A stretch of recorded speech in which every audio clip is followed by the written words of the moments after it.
Somehow, some way, the UFC has somehow managed to find another way to rob a high-profile fight. I'm not going to exaggerate, but I will say this is probably one of the worst robberies of all time. I don't think I've seen a robbery this bad. Maybe ever? I don't know. Like, rounds 2 and 3 were just so one-sided. Like, I just couldn't think any judge could possibly see them going towards Ciryl Gane just because of some submission attempts that weren't even really submission. I mean, there were submission attempts, but there was no way near being locked up by any means. That's what we're getting now. Anyway, Ciryl Gane, after the fact, has an interview where he's basically delusional. I don't know why these reporters ask the dumb questions they do. Instead of just saying, oh man, you just got clearly robbed Volkov. And so they're asking, oh, can you believe that... Oh, that's not... Screw it, I'll give him the French accent. Can you believe that despite the fact that you were not striking, you still won? Is that the confidence building? And just bullshit. Let's listen to it. No, you keep saying you're frustrated, but you got hurt. They took away your best strength in there. It was a very wrestling heavy fight, and you still won. So is there any positive that you can take from this? Of course. Of course. What are you on about, Ciryl Gane? Again, Ciryl Gane, he knew he lost. He was walking away. I swear to God, he didn't even hear what the judge was saying. He was just walking away because he thought he lost. And then they pull him back and it's like, well, of course, the big positives, big plans for the future. I got Aspinall, Jones, division wide open. He's not saying this stuff, but screw this, man. And why is this stupid reporter? He's just asking, he's like, just sucking, honestly, the tip of Ciryl Gane's schlong. So, is it a positive that... They're all French. Is it a positive that apparently you had to wrestle with a broken toe, but you still got the job done? Just say you lost, man. Like, you're a reporter. Like, why do you have to be nice to these fighters? Just say it how it is. Just call it how it is. Just report. Anyone with 2 eyes saw that Volkov won. Of course, of course, of course. I got the victories. I prove I'm good. Yeah, you work a lot on grand game. Me too. I prove it. I make him on the dangerous situation. Unfortunately, for example, for the Von Flue choke. Oh, shut up with your Von Flue choke. It wasn't close to being in, and I think that might have been the, you know, like the Von Flue choke wasn't even close to being in. Not only was it not close to being in, Ciryl Gane also had a position where he pulled a heel hook. Another position not close to being in. Then he was threatening a Kimura lock. And that wasn't close to being in, considering the fact that he held on to it for 3 minutes and at no point did Volkov look like he was, oh, maybe this is hurting. Wasn't even hurting him, my guy. But now we're supposed to believe, well, of course, I threatened with my submissions, a big motivational thing. I wasn't at my 100%, but still got the win. Aspinall, Jones, who's next? Big things, 2025. I'm lying. You know, all of these things. And these reporters, they get paid not from, like, I understand the entire thing where the UFC can just ban you from being in their press conferences. Terrible. They don't want you to stir up fights and all that stuff. Shut up, Dana White. I thought you were pro, what happened to, you know, like the rights to the media, or whatever the thing is, you know? The free speech of the media, or whatever it is, you know? Why do you want to control everything, Dana White? You communist. No, I'm just kidding. I remember my coach, step on your feet to finish the position. It wasn't possible to have my pick. Impossible to put. So if you weren't pushing off, that means it wasn't a really good submission attempt, so Volkov couldn't possibly be in danger, which also means that round, the person who was watching that fight should have noticed, oh my god, he's attempting a submission that isn't close to being locked in. Probably shouldn't give him points for that. You know, he's just surviving. He's just surviving, going for a submission attempt. He's just surviving, you know? I am lying. Push myself.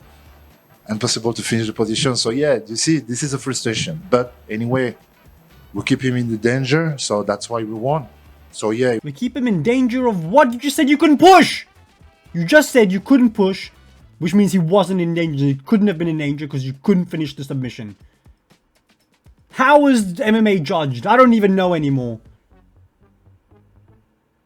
We must be happy about that.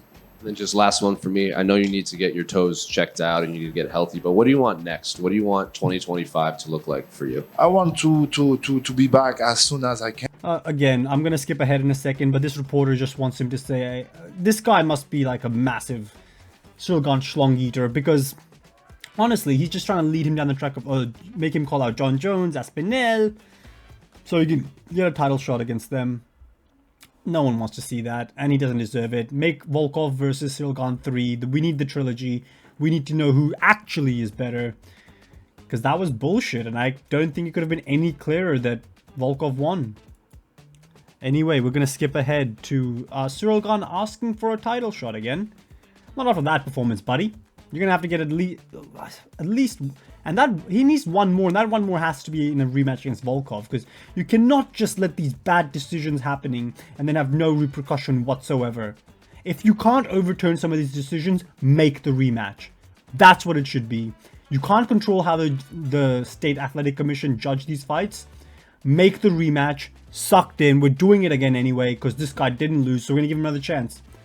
That's something they should honestly do. But anyway, let's listen on to this. That's the UFC for the Tom Aspinall fight. Who the? If I ask. Est-ce que tu vas demander Aspinall, who the Aspinall? Tom? I'm gonna ask anybody. This is makes sense. Like, I'm gonna ask anybody. Aspinall, who the? He doesn't want to fight Aspinall. Let's be honest. He could have fought him last year. Didn't do it. Simple as that. The guy who's asking for title shot against everybody, probably gonna be like, oh no, give me Jones instead. He knows.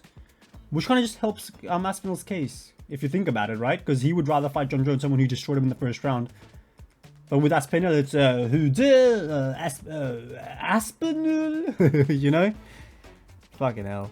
I'm just waiting to have a discussion with the UFC. I don't know exactly what's gonna happen. Jones, Aspinall. I don't know exactly what's gonna happen. But the people know I'm here now. I'm the real contender. I prove it tonight. I'm the real contender. I prove it tonight. I didn't really prove much tonight, did you? You were leaving the cage before. You were leaving the cage before the decision. Volkov was standing there by himself in the middle of the cage with the ref holding his hand. Why were you leaving Ciryl Gane? Oh, actually, no. That was after the fact, wasn't it? I can't remember anymore. But anyway, I swear to God, he either zoned out and thought they announced Volkov and then just not happy with the performance. I mean, of course, you lost. And these reporters just say he lost. But then why is it that you're so snaky? And then when Volkov comes, then all these reporters come out of their little shells and they're like, oh, can you believe that this judge gave that other person rounds 2 and 3? We thought you won, Volkov. Trust us, we're on your side. But with Ciryl Gane, no one's going to say anything. They're just going to stand there. So is it Aspinall or is it Jones? Who do you want next? These are the kind of questions they're going to ask him. What stupidity. And apparently one more thing. The person that made this bad call is apparently someone who messed up a decision between Triple G, I think it's his name, and Canelo in boxing. So apparently they have a history of doing this. Probably have a little bit of money on the side on some of these fighters, I'd presume. Because they've got their own little criteria in their head that they're making up these rules for, instead of just following what MMA, the rule book of mixed martial arts, says. There is a rule book. I know it's hard to believe because everyone's making up their own rules. Well, I think if you win rounds 4 and 5, it should count more. No, there's actual rules that say how you judge a fight. Believe it or not. Joe Rogan wouldn't let you know that, though. And so we will see. Ciryl, how important was this fight in terms of your morale? Because obviously a lot of fans thought you could have fought Tom Aspinall in London last year. You were busy. This was a very dangerous fight. How important was it for you to remind everyone that you are still a top heavyweight? Why do they keep making it sound like he won squeaky clean? How important was it for you to get this win? How important was it for you to remind everybody that you're still a top level guy in the division? He just lost. You all think he lost, but you won't say it to him. Why? Really makes you... You know what? Stephen A. Smith got so much shit for calling the cowboy thing for how it was. And guess what? He was proven right.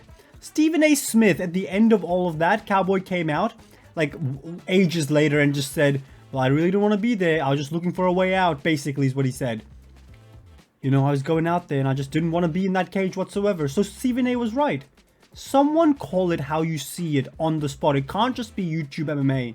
It can't just be YouTubers like, well, I mean, not like, there's obviously bigger YouTubers than me, but it just can't be like me with my 144 subscribers making a video that will be watched by maybe 60 people, right? Just basically saying, well, this is bullshit. Surely there's got to be some journalists in the sport. Like, it can't just be Ariel Helwani because he's a YouTuber as well, believe it or not. It has to be someone in the media rooms that is talking, that has connections with Dana White and can speak to him directly, that can speak to these fighters directly, that isn't worried about, oh, well, if I speak badly about him, he's not coming back to my show again. We need stuff like it. We need like a, listen, F Skip Bayless and Stephen A. for what they bring to like the basketball world, but we need someone that's just gonna say stuff how it is instead of this, well, does this prove that you are a top contender? I don't know. C'était important pour toi de montrer que tu es toujours un combattant important ce soir avec ce combat. Un combattant prêt pour la ceinture. Yes, that was really important. That's Yes, it was really important. You know, I beat him and now I go to title. Shh, and I fight him. Shut up, man. the good things of the fight of tonight is I prove I can wrestling, I can defending, I can make the people in danger on the ground. Make him I got no choice because on my feet I was not no stability. And I'm gonna stop the video there. Danger off the ground, zero threat. Remember that. So yeah, that's the UFC for you. Another not prospect, but another surging contender ruined.